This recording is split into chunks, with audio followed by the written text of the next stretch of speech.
All right, Senate Minority Leader Chuck Schumer is defending his controversial pivot on the spending bill last week. He told CBS Mornings that voting against the plan would be more damaging than supporting it. Listen.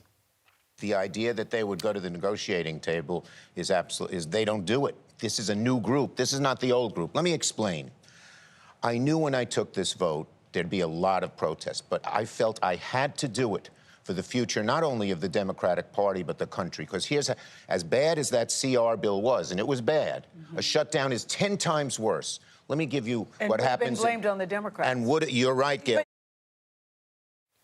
CBS News congressional correspondent Nikole Killion joins us now. So, Nikole, you heard the comments made by Leader Schumer on CBS Mornings, and I thought it was interesting that he set the context for what actually would happen if the government shut down. He talked about the services that would be cut off to people in dire need, and that he was willing to take the umbrage and the flack from his members of his own party because he knew that the damage to the country would be greater than the damage that is inflicted on him personally.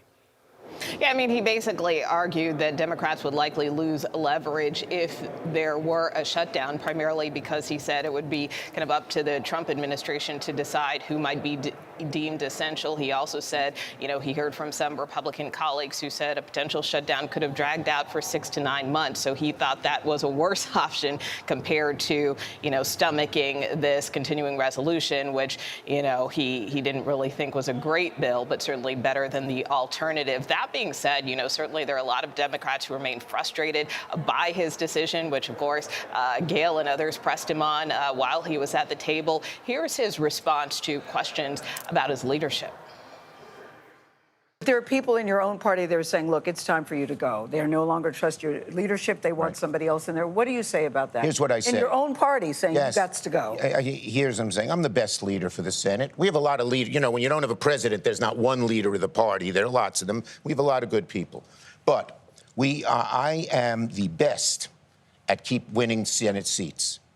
I've done it in 2005. Just in 2020, no one thought we'd take back the Senate.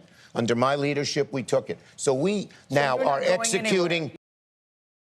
So obviously the minority leader making clear that he is not going anywhere. And while many Democrats haven't necessarily outwardly called on him to step down, there have been some rumblings about whether or not somebody should mount a primary challenge to him in 2028. So again, that has not fully come to fruition, but certainly, as you heard the leader, they are trying to quiet or dispel any potential challenges down the road. All right, Nikole, let me ask you about this. Since last week's vote, both Schumer and House Minority Leader Hakeem Jeffries seem like they are trying to get back on the same page. What can you tell us about Democrats' planned day of action today? What's that all about?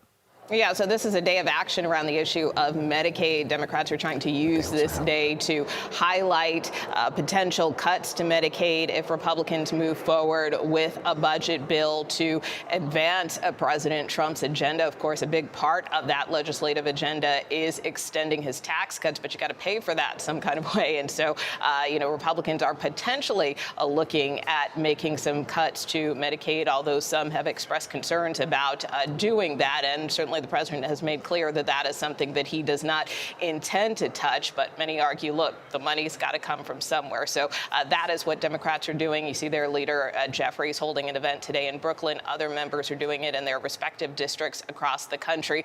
But this comes after Leader Jeffries and Leader Schumer met in Brooklyn on Sunday. Leader Jeffries calling it a good meeting in an interview just yesterday. So, yes, they are trying to at least appear superficially that they are back on the same page, even though they took different positions on that continuing resolution last week. All right, Nikole Killion on the Hill. Thank you, Nikole, as always, my friend. Appreciate it.